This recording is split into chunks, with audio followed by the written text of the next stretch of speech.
ndinokuchangamidza zimbabwe ndobarumura utsvene kwese kwamuri matimana nyika tadzoka zvekare nenhau dziri kupisa kubva muzvivhitivhiti zvenyika zvakasiyana-siyana uye zvemumastriti akasiyana-siyana mukati menyika ino yezimbabwe. Ndiri kutenda zimbabwe nekukomenta kwamunoita ende uyezve nekuvapo pano zuva nezuva also muchishare nhau dziri madifferent platform.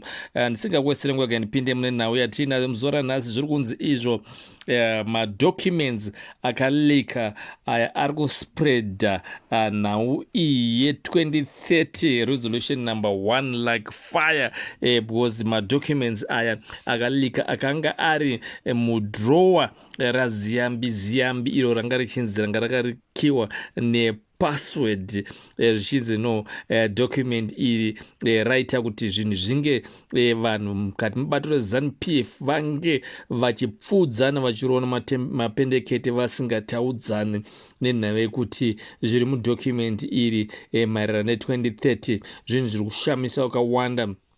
Tiri kuziva kuti vazhinji vange vari mubato meZANU-PF vazhinji vacho vamwe vacho vari kungoramba vakanyarara havasi kutaura kuti vari kusaidhi ripi, ndekuti vakamirira kuti vazenge vachiona kuti ndiani achahwina pane nhau iyi kuti vazenge vachizoenda side rethe winner, but havasi kuziva kuti Mnangagwa is watching also nerimwe ziso rakaipisisa rokuti anenge anezenge azoya late kana Mnangagwa achinge ahwina mune this 2030 push iriko iko zvino anogona kushaya maposition or anogona kuluza position yake. And uyezve on the other side also vachiwenga is also watching also neziso rokunyaziza kuti acharamba ari kutaura nezvepusha nezve2030 anenge akamira se. And remember kuti iko zvino vazhinji vari kutaura papublic vandoziva kuti mabasa avo yakasabudirira 2030 iyi yatiri kuona iri kutemesa ziyambi kuti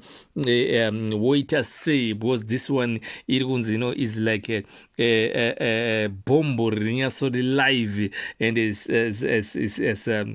bombo rakamirira ngopreswa button kuti ringe richiputika. Ndeyekuti iko zvino ziyambi uye wataiziva ari kunzi iye ari kutenderera musoro musana wakamira nenhava yekuti ari kudhauta or hasi kunyaziva ruoita sene document iyi, because document iyi rinogona kunge richizorambwa nevamwe vanhu vari kuparliament vakati one day zviri mudocument iyi zve2030 zvatiri kuziva papublic hazvisizo zviri mudocument.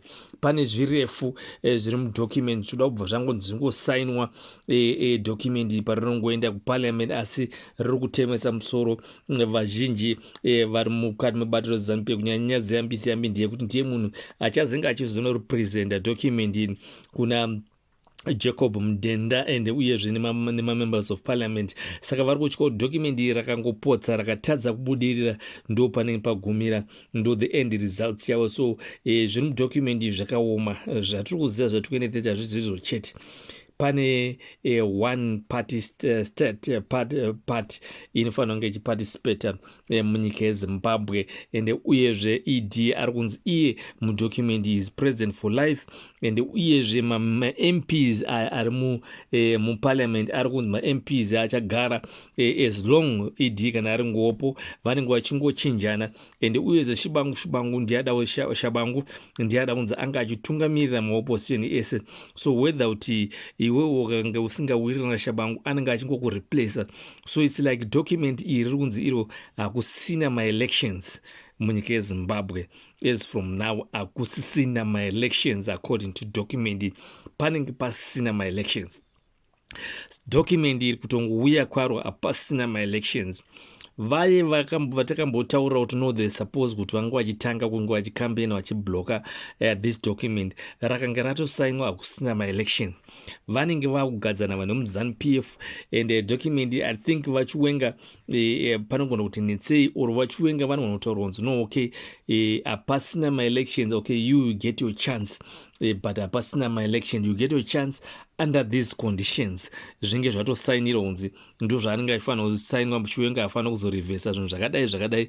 ZANU-PF ida kuramba ichitonga and haichada kupa machance kuti panoitwa ma-elections or panozoya ma-opposition party saka tiri kuona Ziyambi ari kundetsikana kuti ari saine this document because iye akatadza kurisaina, akarisaina muhistory anoenda achinzi iye hapana maZimbabweans anozofa akamuregerera, and uyezve akatadza kurisaina nefaction iriko yeMnangagwa havafi vakamuregerera, ndekuti vari kutotemba naZiyambi kuti ndiye achatovaisira nyaya dzavo kuti vange vachibudirira kune zvese zvinenge zvese zvakuda kuti zviitike. Vari kutaura kuti iwo ZANU-PF pari zvino is no longer a party inoshanda as a team, is no longer like a team as a party, nenyaya yekuti pari zvino pandone a big crack. So it's no longer a team. So I don't know to zvichagadzirisika sei, but the other thing zviri mudocument ndio zviri kutyisa document iyi. Saka muri kuona rakatorwa nguva and pane vanhu vari kushanda usiku nesikati kubva paya pakabva musangano kwaMutare, fungai by now. So ndo zvinyasaratidza kuti zvinhu hazvina kumira zvakanaka. Document rakadraftwa kumamanzi ago and they are still vapedza vaota, pane zvakawanda zvakabvunzwa kubva vanhu vomutemo wakawanda. Document raigara mudrowa mamune password. So kuburitswa kwakaitika mamwe information edocument aya ndio kuri kuita kuti kunge uchirwadza, asi the other piece ndeyekuti iyo havasi kuda kuti pazenge pachiitwa maelections muZimbabwe. Ipapo chete ndio pane nyaya ndekuti document vanhu vari kufungidzwa riri kuya richingoota penhingirikinzi pe-term extension, but hapazi pe-term extension chete pari kuya pachiotwa, pari kubva patouya nemamasection ekuti richingosainwa muparliament, those also mamasection anenge akaotwa ekuti there's no more elections in Zimbabwe. Kusvika kana pazoitawo kana president aizongera achingobva kuZANU-PF moziva kuti zvinonetsa kuti anga achizvichinja kuti kungoite maelections, because munhu anenge aida kuti munhu akirwa noutungamirira kusvika pakapera. So ipapo ndo pane nyaya chete yese yekuti this document ndo pariri kudzvanyirira vana veZimbabwe nemamwe opposition party ese kuti ange achizowina. Zvikunzi mazino ari padocument yaaite. Even nyangwe iye Mnangagwa ari kutya naro kuti document iyi range raenda muparliament zvinogona kunetsa. So extension ichatinetsei. Hatitoda kuti tinge tichitaura nhau dzakawanda, asi document iri mucharinzwira parinenge rangoti pinde muparliament zvariri.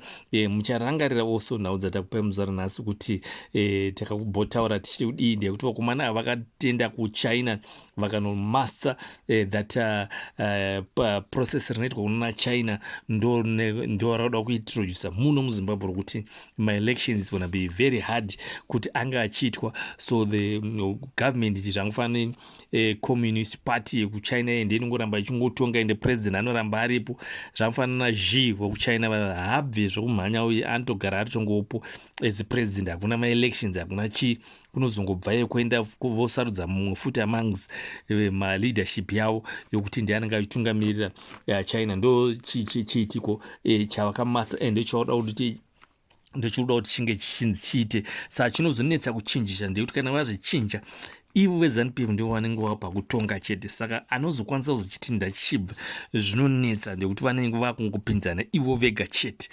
Ndipo pataitaura paya kuti mamembers of opposition party vandauya vatinge vageza vakataurawo pavo, vakataura kuti aiwa Zimbabwe ndio maonera kuti asi vakashedzera even nyamwa demonstration ka3 kese vanhu vanokwanisa nga vachiita. Ndio mamiriro akaita document. Handisi kuziva Zimbabwe chaita sei, ngatione mucomment section kana vanhu vachinzi ndavamire zvakasimba vachida kurwisa this thing ndavatoona kuti vaprepare, as this is on the table yokuti hakusina maelections and iyezve nyika yaenda neZANU-PF hakusina kana opposition party inenge ichitonga. Saka garai maziva kuitira zvine zvinenge zvichitaurwa nevamwe vanenge vachida kuti muvabatsire kuitira kuti document iringe richimiswa. Ndotenda muZimbabwe ndoti muono zvakanaka, nchiti ndokutendai nokukomenta nokushare kwamanoita nhau dzedu nokulika ende uyezve nekuvapo zuva nezuva pano pachano yenyu. Ndokutendai muono zvakanaka.